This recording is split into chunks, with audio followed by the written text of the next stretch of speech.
আজি আমাৰ কুকিং কি হৈ আছে ইয়াতে মই মিছা মাছৰ শুকান মাছ লৈছোঁ গৰম পানী দি প্ৰথমতে ধুই লৈছোঁ ইয়াতে কেঁচা জলকীয়া পিঁয়াজ আৰু নহৰু দিছোঁ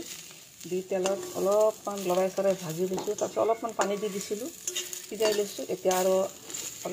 আকৌ অলপমান ভাজি লৈছোঁ এতিয়া পাতাত এইটো পিচি লওঁ এতিয়া মই শুকান মাছ ভাজা হ'ল এইটো চাটনি বনাম বাকী চব কি বনাই আছোঁ এতিয়া কেঁচা জলকীয়া পিঁয়াজ কাটি লৈছোঁ এইখন শুকান মাছ আমি বনাম আজি আৰু কিহেদি বনাম মই দেখুৱাই আছোঁ আজি মই নবনাওঁ সুমনে বনাব ধুই লৈছা না এইটো ধুইছা ইয়াতে আলু উৰহি আৰু ইয়াতে কি আছে আৰু এই পানীলাওৰ পাত শাক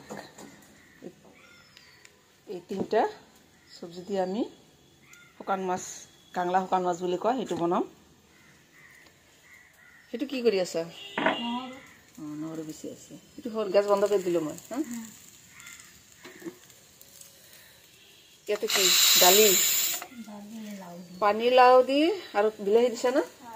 পানীলাও আৰু বিলাহী দি মুগ আৰু মচুৰ দালি বইল কৰিছে মিক্স আছে এতিয়া এইটো চম্বাছ দিবা না চম্বাছ কি দি নহৰু পাঁচফোৰণ শুকান জলকীয়া তেল দিবা দালিটো মই পিছত দেখুৱাই আছোঁ আৰু শুকান মাছটো চাইছে আপোনালোকে মিছা মাছৰ শুকান মাছৰ চাটনি কেনেকৈ বনায় শুকান মাছ সদায় কাটি গৰম পানী দি ধুই ল'ব বজাৰৰ পৰা আনি যিমান চাফা থাকক কিন্তু গৰম পানী দি শুকান মাছ ধুই ল'ব এই মানে বাহিৰত থাকে বহুত লেতেৰা বস্তু সিহঁতে মানে দোকানত মেলি থৈ দিয়ে সেইকাৰণে ধুই ল'ব লাগে চাফাকৈ যিমান চাফা হওক কিন্তু গৰম পানী দি শুকান মাছ ধুই ল'ব 3-4 বাৰ ভূটানৰ না ভূটানৰ মানে কমলা টেঙা ভূটানৰ পৰা আনিছে ইয়াতে কেইটা আছে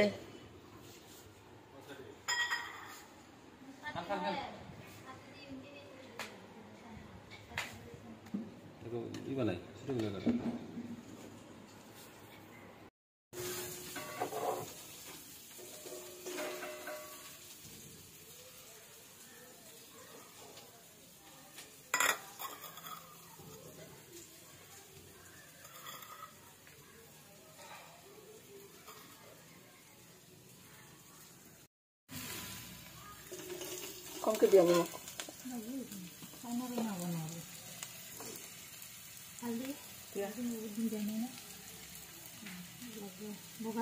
বেছি হ্যাঁ বগা হৈ থকা লাগতে পাৰি হ'ব নেকি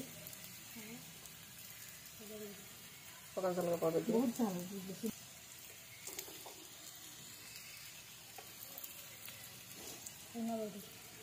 আর এক চামচ বেশি না লাগে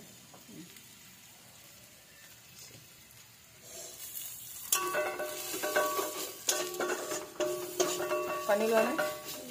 কত আছে পানি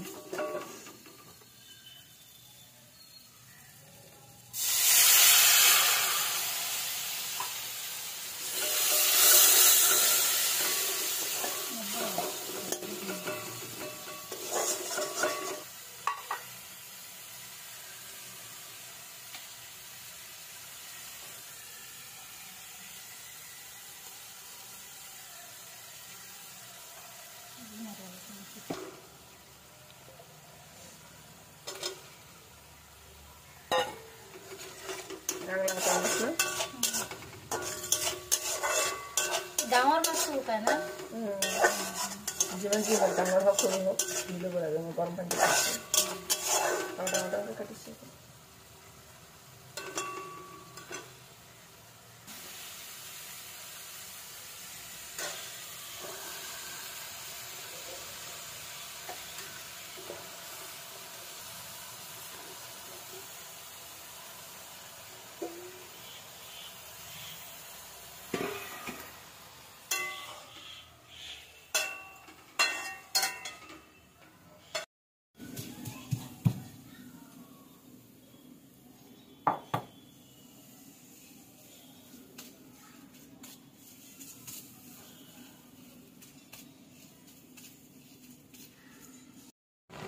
আন্দাৰ দিওঁ দিয়া পানী